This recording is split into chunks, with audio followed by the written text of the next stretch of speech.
mentioned to me that she loves this watch. So I said, what a nice thing would be to get her that for her wedding. Buying a Cartier crash for his granddaughter? That is grandpa of the year right there. You know, I'm so excited. I've seen it already. Oh, fantastic. Brand new 2023 complete set. You got what I asked, and I think a very, very good price. I couldn't be any happier. Our best year ever was 130 million. My goal for this year is to surpass that. How confident are you that we can do that?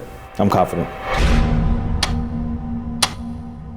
Guys, we are on the road to 1 million subscribers on YouTube. It's one of the goals we set for this year. We spend a lot of time and effort creating this content for your enjoyment. And all that we ask is that if you're an existing subscriber, hit the like button and leave a comment. If you're new to the channel and you do like the content, go ahead and click that subscribe button, comment below, hit the like button, do all those wonderful things to help our channel grow. Back to the show. Listen up. Hold on. Senna. Hey buddy. Hey buddy. You stink. You need a bath. So, since I've been gone, what's been going on? How's the month starting off? Is that what does that mean? It's not bad. It's not bad? Adrian, I'm back from the dead. I know I look a little dead. How was the financial crisis this week? We had a bit of a financial crisis. We managed to get through. There was no big bailout, a few little moves that needed to take place. Yeah, you needed about this much and we had about this much. It's all your fault too. No, it's not. It's the shit that you bought. It's not the shit that I bought. We dropped the ball. But it's okay because we picked it up on the next play. That's all that counts, right? You gotta make up for your mistakes. I love how you talk in sports reels. Because it's so relatable, it makes sense. Can you do that in Formula One terminology though? Like, because you always do it in like football and basketball terminology. I'm not the best at that. You entered the pit and like your guys like didn't put the tire on fast enough. Then you had to make up the speed on the next lap. Work? Okay, now we're talking. All right. I told you guys numerous times before, we're millionaires Monday morning and broke by Monday afternoon. In this particular case, a bit of a miscommunication on a few not so small purchases between me and Adrian. But we'll work as a team, and hopefully Alex can close the Cartier deal. That would ease the pain a little bit. All right, so I'm about to hop on a call with a referral from a good client of mine. It's an older gentleman. He's looking to buy a Cartier crash for his granddaughter's wedding, and it's going to be a great phone call. Crash usually is at auction. It's been going over 300,000. I mean, but the thing about the crash is it's very dependent on the year, what it comes with, what the dial is, where it was sold. So there's many different levels when it comes to the crash. And I know he was talking about maybe presenting two options to you between new and vintage crashes. So I sort of found the perfect in-between of new and vintage, which is this 2010 that was actually a special order. I believe it's maybe the only one in the world like this. And I just sent you over the pictures. I don't know if you're able to see that while we're on the phone. My granddaughter mentioned to me that she loves this watch. So I said, what a nice thing would be to get her that for her wedding. Exactly, right. It's probably, honestly, it's probably the most special watch that, that Cartier has ever made. It changed a lot of things for the industry as well. So to give it to her for her wedding, I think would be an insane gift.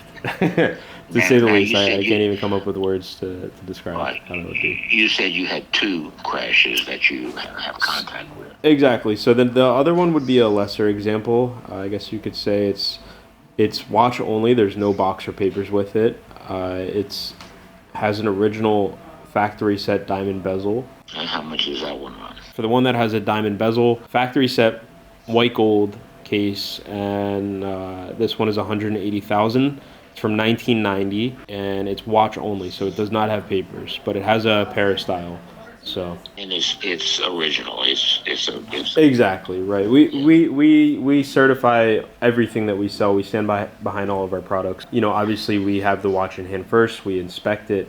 We put it through all of our tests before it even lands in your hands. There's also a 2-year warranty and a 7-day return policy. Usually we don't offer that with source pieces, but obviously with something like this, we would make sure that it's 100% ready to go, ready to be worn and enjoyed. Well, I'm also in the market for a Jordan, FP Jordan. Okay, yeah. So I offered him a very special Cartier crash from 2010. That was a special order. The reason why it was a special order is because it has the Swiss made on the 6 o'clock rather than the 8 and 9 o'clock. And it was also dated in 2010, which they didn't make a Cartier crash in 2010, which leads me to believe this was a piece unique special order for a very special client.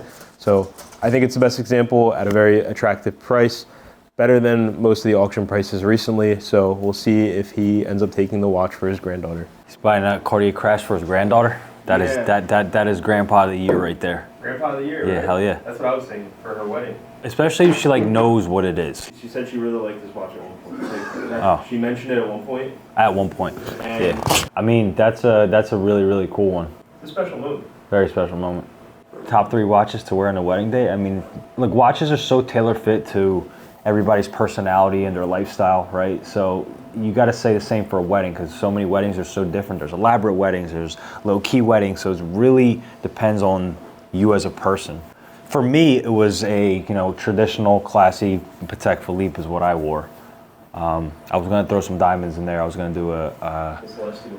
I wasn't gonna do a Celestial. I was gonna do a 5271P, but I ended up selling that off. I would do a Journe Black Label Resonance. I would do a Patek. Which Patek am I doing? I'm doing a 5971, a little diamond Journe. Or I would do a Patek Celestial. No, I wouldn't do a Patek Celestial. I would do like a Patek. So it would be a 5971P, which is baguettes, or a 5970G, because I think that's one of my favorite Patek Philippe's. So yeah, comment below, what are you wearing on your wedding day? I think out of all watches, the Cartier Crash is definitely one of those unique pieces that would be absolutely perfect for a wedding gift. Let me know if you guys think the Cartier Crash is the perfect wedding gift. Big plans for 2024 and a few surprises. I'm gonna sit down with Adrian and go over some of that game plan. Our best year ever was 130 million. My goal for this year is to surpass that. How confident are you that we can do that? I'm confident. I think the numbers that we did last year, considering what me and you were forecasting based on the last year's market, is phenomenal. To go down less than 15%, where we anticipated a 25% drop, where across the market we've seen guys 25 to 30% drop in revenue, I think was pretty amazing. I mean, what we had to do to get there is a different story. That was a team effort. We're trending right now already for a good 2024, and procedures have already been put in place in sales. Well, I wanted to talk to you specifically about one thing. The amount of traffic that's come to our website in the last year has quadrupled. The issue is, again, it's the same issue that we're facing over and over. We love our big pieces, we love our rare pieces, we love our expensive pieces. Our average price point last year was huge. I want to lower it. I want to get down to a point where I have clients that have enough options to buy themselves a watch under $10,000. We have more options over $10,000 on our website, a lot more than we do under. That's an issue. That means we're not diversified in the price point category. And it's a simple solution. We know what sells. Ivy's given you all the traffic numbers, we know what sells. So you know what I want. Do you know what I want? You want to be 6'3" and have a wicked jump shot? No. Well, your little little fingers, little finger exercise. We're gonna have to tape that up a little bit.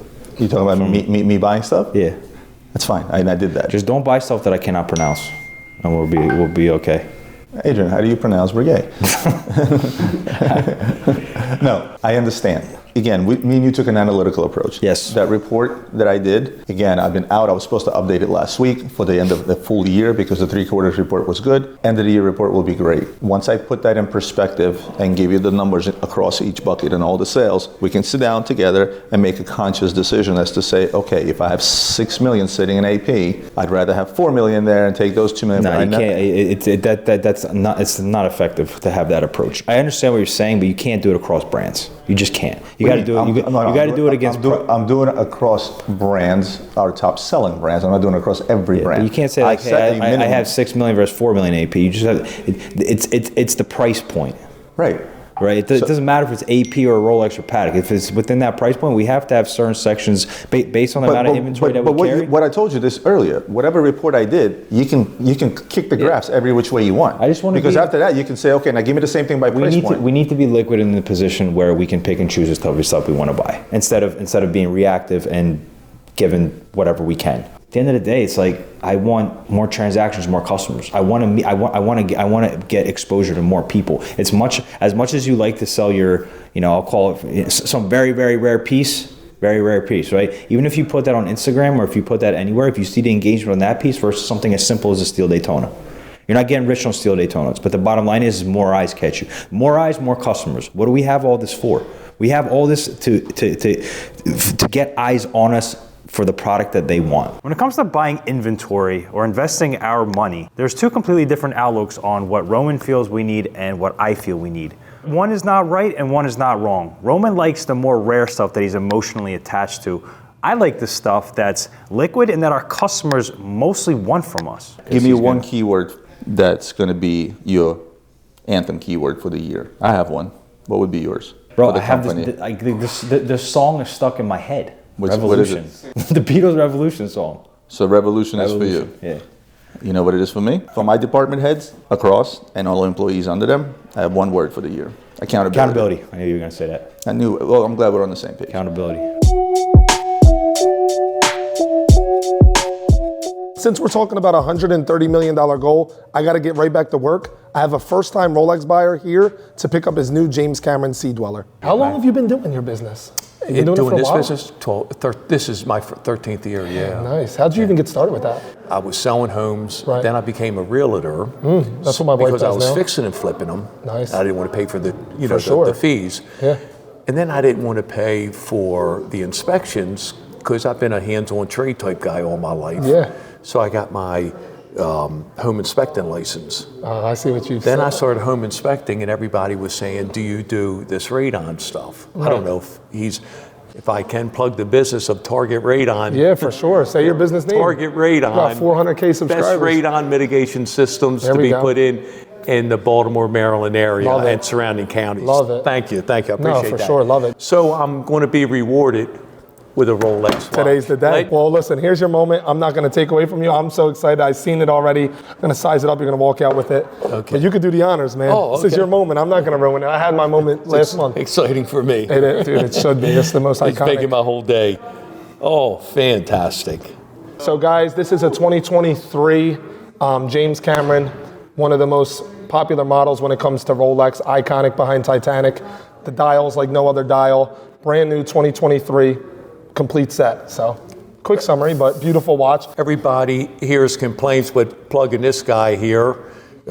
Kevin's been real good, made everything pretty easy, and it was. Thank you. I was ready to say, well, worth the wait, but that's why I chose him because there was no waiting. He got what I asked, and I think a very, very good price. I couldn't be any happier. So thank you, man. I appreciate it. Thank you. Yeah, no just wait. Pull that out. Yeah, pull it out, and then we'll see if it's sized up. It would be too good to be true if it's perfectly sized.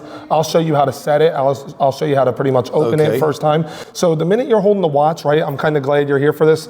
Obviously, you could see mint condition. You'll see this little dip in here where my nail's at. When I pull that, that's the lock of the bracelet to unlock it. So locked, when I unlock it, and then you want to pull up from here. Okay. So when I pull up from there, the watch opens, and we could just get a general idea of your wrist size. All right. So you could put it on comfortably, and then I'll kind of eyeball it. When you close it, the way you want to do it is you want to rotate so you can see over, snap, and then down. As you can see, this watch is for people with huge wrists, so this probably will need some sizing. Yeah. Maybe one. You have a good size wrist. Maybe one. One with an adjustment. The cool thing is this watch has an adjustment. Okay. So we can adjust it in the back and we can get a link removed, no problem. You know, surprisingly how heavy this is. Yeah. This well, remember, a lot of people don't notice it's a diver's watch, right? Right. So people nowadays, like you and I, get you to the bottom faster. Like you could wear it, go swimming. You could enjoy near the beach, the pool. But people are wearing this as a sense of fashion now too, because again, there's generally a history behind the watch with the whole James Cameron thing. Remember, with this, the dip is here, so it'd be nail up, and then under here you pull up. I want you to do it just so you can get that feel. All right. I don't like to do it over because then you get home and you feel like you're breaking it. Easy. There you go. Boom, done. All right. So the first thing you want to do when you hold the watch, you wake up in the morning. This watch is going to run automatically when you won't give it good winds. You want to back wind it towards you. So if you go towards you, it's coming this way. So now the time we're seeing here is 3:01, right? So let's just say I go to 3, and I go to, did I pass it? Yeah, 3:01. Sorry, my eyes are bad. Let's just say, let's try to catch it at 3:02. Yeah, 3:02. So then when I'm done, right, I gave it a good wind, usually 15 to 20 winds. Me and Marco always say, you could press in and then you tighten up. And then the crown, you always want that crown to be fully shut. You don't want to break it. We're not getting super hard, but you'll feel it seal. I always line that up like that just to equal out. Okay. Let me get a link out for you, Steve. Okay. Steve, I hope you enjoy your new watch. Thank you so much for coming by, and I hope this is one of many more deals to come. What's the goal this year? 150 million? 130. 130 million. I did 1.2 last month. So I'm thinking if I could keep that production up, I get to 15 million, I think, this year. That's my goal, 15 million. I did like 13, like right around 13 million last year. That's like what? 12, what's 12 divided by 2? Or 2 divided by 12. So I have to do 166,000 more per month to get a 15 million. That's right. We have to find that happy medium between. But see, the thing is if you aim, it's like you aim low, you miss low. If you aim high, you miss medium to low. You know, you cannot get too fixated. Sometimes I tell people all the time to focus solely on revenue because, you know, again, would you rather do 100 million in revenue at 5%, or would you rather do 50 million revenue at 11%? I mean, it's pennies, like not that big of a difference. No, but it's not that big of a difference. But it is. Package I bought was a Cenograph Chrono Rose Gold, a 5740, a Meteorite Daytona on a strap, old version, 5167 Rose, a Cookie Monster, a Vacheron Overseas, and a AP Panda Chrono. Why don't you give me an over-under, Marco? Me? 1.2 million, like around 1.2 to 1.5. Cenograph Rose Gold, 5740, Cookie Monster, keep going. 5167 Rose, yeah. Daytona Oyster Flex on a strap, old version. Okay. Not Oyster Flex ceramic. Okay. 2631 Steel Panda and a Vacheron. You said. Oh, that's not that much. No, sorry, I wasn't listening. That would be like. It's really good to see what the guy who works so closely with you and who you've trained as a wee little guy into what he is now. I would be very impressed if he gets to the number that I paid. I have 455,000. This is why we're a team. On the money. I have a good teacher. What could I say? On the dot. Wow. Pretty good. Proud father moment. You actually paid that number? Mm-hmm. On the dot. It came out to. Wow. Are you impressed? That's pretty impressive, right? Now we got to figure out how to pay for this a lot. Guys, if you want to see more content about the buying side of this business, please comment below in caps, buy. So do the Daytona. Oyster Flex Daytona. You already had the Yacht Master. I know. Do you have any? So Anna has one on hold. There's a chocolate one, just at least for you to try on. It's very similar to that, right? I mean, it's just to an extent. Yeah. But the strap is black. Yeah. Yes, the dial's chocolate, but it's a Daytona. Obviously, you can get in any. I mean, Alex has that ivory one, just to compare and contrast, like dials. I mean, we love yellow gold Oyster Flexes. You don't do yellow? I do. I love them, but they're not. I find them harder to pull off. Okay. Especially for what I do for work. I like to wear my watches. Like so rose gold flies, but yellow gold doesn't? Not as much. Really? From a mile away, you can tell yellow gold. Interesting. It's a lot more blingy in my opinion. And like if you want to dress it up or dress it down, I think rose gold. So funny enough, although yellow gold and rose gold are quote unquote more flashy metals, flashier than a white metal per se, I've heard that on multiple occasions that yellow gold to people seems a little bit more flashy. And I kind of want to get your guys' opinion on that. So also comment below if you think yellow gold is more flashy or if rose gold is more flashy. I mean, I would say the gray panda, but you already have 5164. But you already so have, what if you we have did a 2-for-1 deal? Ghost, yeah, Rolls Yacht Master for that. Or is that too much rubber? It's up to you. That's really up to you. I don't know. Or we can always just start with one and then figure it out later. So our friend Joe here over the past couple of years seems to always stray back to a rose gold strap and a precious metal watch. And he's done this on multiple occasions before. He saw me post a 5205G Patek Philippe on a leather strap. And that was the main reason why he came in, to kind of try something different. Yet again, in the meeting that we had with him, he was trying to trade a 5167 on rubber for 2 Rolex pieces with rubber. So it's interesting to see if he will actually make that leap into something different. For something like a 5205 is something just so different from what you already have in your collection. So I don't have anything. You don't have anything that you can wear with a suit, wear with a tux, wear it for like a business meeting, a little more dressy on a leather strap. So it's not on a leather right now. In fact, I just ordered a leather, but just so you have an idea what it looks like, right? I mean, it's just so elegant, timeless, classy. It's just that one thing that you don't have in your collection. You can add any Oyster Flex Daytona, you can add any Yacht Master, it's great, but you've already had that taste before. You had Travel Times, you had 5167s, you had the Oyster Flex before, so this is just something different. And of course we can get it in rose gold too. Put it on, try it on. You sold already? Yeah, this one's sold. Question, do they usually come with a pin? So they come with a pin, you can buy a deployment class, but in my opinion, it's not about cool or not. The deployment, obviously, it's more expensive, it's more whatever you want to call it, nowhere near as comfortable. as a pin buckle. No. Oh, because of deployment. No, it's just like it just like hangs down here for whatever reason. For me personally, so pin buckle is like the way to go. It looks small. It's a 38, 39. It's about the same. It's a little bit smaller than this. I mean, this has bigger lugs and it's more sporty, but it just doesn't have big lugs or anything. So it wears a little more, say, minimalistic. And this is a little bit less than that, right? Yeah. This makes me feel like maybe I should just keep adding instead of concentrating. Like, I think the name of the game for a lot of people now is consolidating, right? So this is the one watch you're going to get the least amount of wear, right? Naturally, because it's not sporty. It's more elegant, more dressy. So we don't have the Ghost. I thought we did. I guess we sold it at the show. But here's obviously the Rose Chocolate, 16515, and then the Rose. The white gold, black and the diamonds. I do like the, I guess, the grayish gold. I just don't like the diamonds in the dial. Yeah, I mean, obviously with the Ghost is a little better in wearability, but. So this is the previous gen. Yeah, it's not the newest one.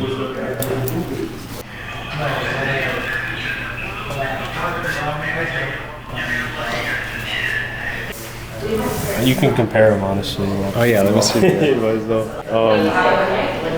The case seems a little bit bigger. Yeah, this right here. I think it's just because of the smaller bezel. It brings out this a lot more. I do like this right here. Yeah, I thought I was gonna hate it because in pictures it's like this does not look like a Daytona. It looks like a Wish.com Daytona. And once you actually see it, you're like, oh no, like this is what a Daytona should be. Dude, I should just get this and not do a trade. Are you selling it? What's that? Pull out my flashcard. I actually, this is like according to my calculations, this watch is now. Let me just check to make sure it wasn't sold. Going back to, I guess, what you've always recommended me, what agents saying things like, I guess when you have a niche of your collection of what you like and you keep collecting similar things that you already have because that's your taste. And that's been my issue, that I never gotten out of like other things. Right, exactly. And you told me to stop trading anything, just keep adding to your collection. Exactly. You should keep adding, right? Because the more you trade, what happens is it's well, especially business, right? if you trade so quickly, unless you hold for a long period of time. Right. What happens? People eventually get tired. Yeah. You like watches, constantly looking at them. You're like, I guess I'm done with this one. Right, exactly. It's just it's a never-ending cycle, really. So the more you add on, you sort of give yourself a little more of an advantage later on, because then when you want to trade out or buy something else, then you can sell one and then buy the other. You don't have to necessarily. And then you're not losing. Exactly. As much. And you're not in a pinch because you already have most of your collection established. Anything else is sort of almost like an add-on.